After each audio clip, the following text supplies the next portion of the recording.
Assalamualaikum warahmatullahi wabarakatuh. Welcome back to my channel. Pada pertemuan kali ini kita akan membahas tentang pembagian hadis ditinjau dari aspek kuantitas, rawi, dan skema sanad hadis. Yang pertama ada hadis mutawatir, yang kedua hadis ahad, dan yang ketiga ada skema sanad hadis. Hadis mutawatir. Menurut etimologi isim fa'il mustaq dari at-tatawatur, artinya at-tatabu atau berturut-turut.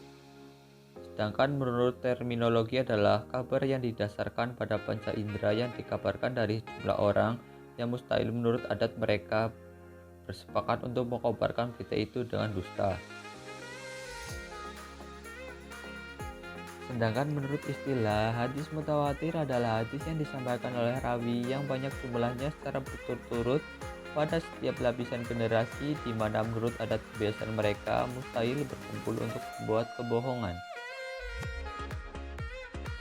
Adapun syarat-syarat hadis mutawatir, yang pertama, periwayatan yang disampaikan oleh rawi-rawi tersebut harus berdasarkan tangkapan panca indera. Yang kedua, jumlah rawinya harus mencapai kuantitas tertentu sehingga tidak mungkin mereka berdusta.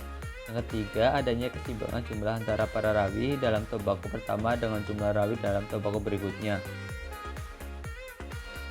Hadis mutawatir lafzi adalah hadis yang diriwayatkan oleh orang yang susunan redaksi dan maknanya sesuai antara riwayat yang satu dan lainnya, yaitu hadis yang sama bunyi lafaz, hukum, dan maknanya.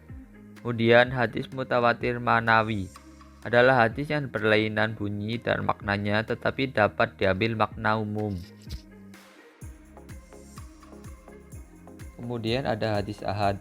Secara etimologi, kata al-ahad adalah bentuk jamak dari ahad dengan makna al-wahid, artinya sesuatu yang diriwayatkan secara perorangan.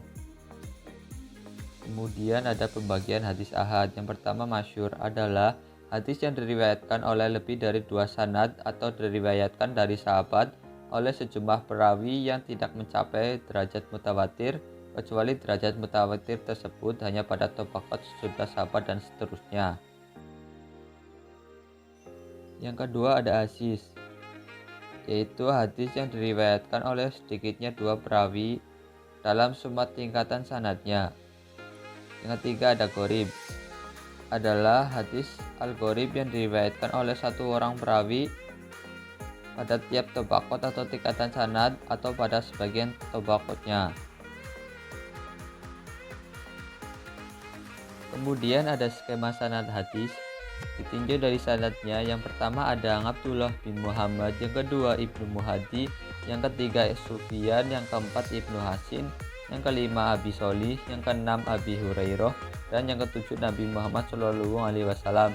Kemudian ditinjau dari rawinya. Yang pertama ada Abi Hurairah, yang kedua Abi Sholih, yang ketiga Ibnu Hasin, yang keempat Sufyan, yang kelima Ibnu Muhadi, yang keenam Abdullah bin Muhammad, dan yang ketujuh Imam Al-Bukhari. Sekian dari saya, Satria Dewi Kurniawan, dari kelas Ekonomi Syariah A.